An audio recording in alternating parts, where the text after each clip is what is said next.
देखिए, राष्ट्रीय अध्यक्ष जी हमारे संगठन के हेड होते हैं और संगठन मजबूत हो इसको लेकर के पार्टी का जो है मार्गदर्शन उनको उन्होंने दिया है। अभी उनका कई कार्यक्रम है और कुल मिला जुला करके देखेंगे तो एक ही बात पर उनका फोकस है कि संगठन हमारा कैसे मजबूत हो।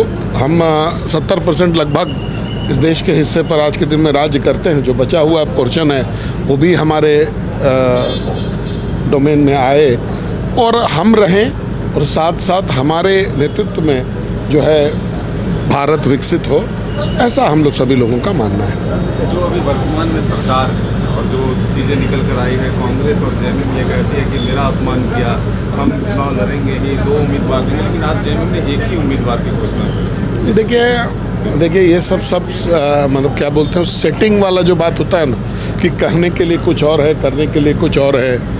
अब देखिए अभी समय है, कल तक का इनको सद्बुद्धि आए, लेकिन जो बात आदमी करता है उस बात पे स्टैंड करना चाहिए, ये सबसे बड़ा विषय है। अगर आप कोई बात करेंगे कि हम 2 उम्मीदवार देंगे, उसके बाद देने का अगर आपको ताकत नहीं है तो आपको बात करने का भी कोई अधिकार नहीं है और आपकी बात को कोई सीरियसली लेगा भी नहीं। एसआईआर का आरोप लगाते हैं, वो कहते हैं कि बंगाल में आप लोगों ने सत्ता हासिल की और झारखंड में भी वही मॉड्यूल लागू करना चाहिए। देखिए, सबसे पहले आपको ये समझना चाहिए कि संवैधानिक है, पहले बार नहीं हो रहा है, बहुत बार ये हुआ, अभी भी हो रहा है, आगे भी होगा।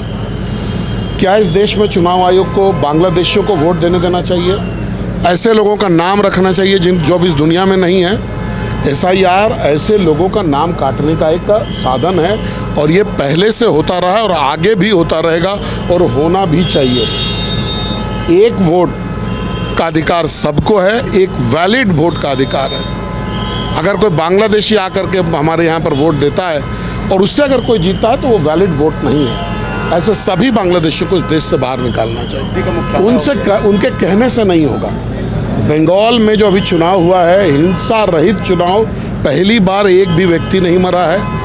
वहाँ के लोगों से आप जा कर के पूछिए, जेएमएम उसको सर्टिफिकेट नहीं दे सकता।